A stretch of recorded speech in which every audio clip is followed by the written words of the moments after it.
आप बीजेपी में ज्वाइन कर लीजिए ना, मैं क्यों ज्वाइन करूँ बीजेपी में? सर आज जो मैं पॉलिटिक्स में नहीं हूँ। आपको आप पहले होमवर्क करके मुझसे सवाल पूछिए ना। ब्रू रिपेट्रिएशन के लिए ब्रू रिपेट्रिएशन के लिए आज 12 बजे पूरा ब्रू लीडर्स लोग आए हैं। होम मिनिस्ट्री, चीफ सेक्रेटरी और हमारा मीटिंग है सेक्रेटेरिएट में। उस विषय में मैं मिलने आया हूँ। कुछ अपील किया है ब्रू लोगों ने, क्योंकि बहुत प्रॉब्लम हो रहा है उनको, स्पेशली कोरोना के टाइम, और ये ब्रू रिपेट्रिएशन 6 महीने से डिले है।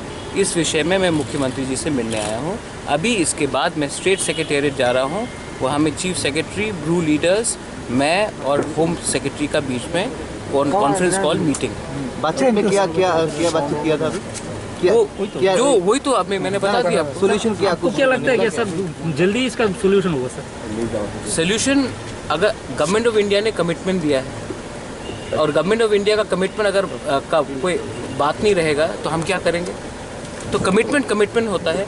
ठीक है, मैं समझता हूँ कि कोरोना हुआ है, इसके लिए 6 महीने से डिले हुआ है, लेकिन इसका ये मतलब नहीं कि अभी बिहार में इलेक्शन हो गया है तो मतलब कि वातावरण थोड़ा इम्प्रूव हुआ है इंडिया में। तो आप ये ब्रू का सेटलमेंट को जल्द से जल्द कीजिए। कब तक 23 साल से वो लोग रिलीफ कैंप पे रह रहे हैं, कब तक रहेंगे? इसके लिए मैंने आज हमारा मीटिंग है और ये कोरोना के बाद फर्स्ट प्रॉपर मीटिंग है फेस टू फेस। इसके लिए हमने इसके पहले गवर्नर से हम मिले थे, आज फिर से यहाँ में मिले हैं। अब इसके बाद सेक्रेटेरिएट में बात होगा और हम कुछ आशा करते हैं कि कुछ समथिंग कॉन्क्रीट निकले।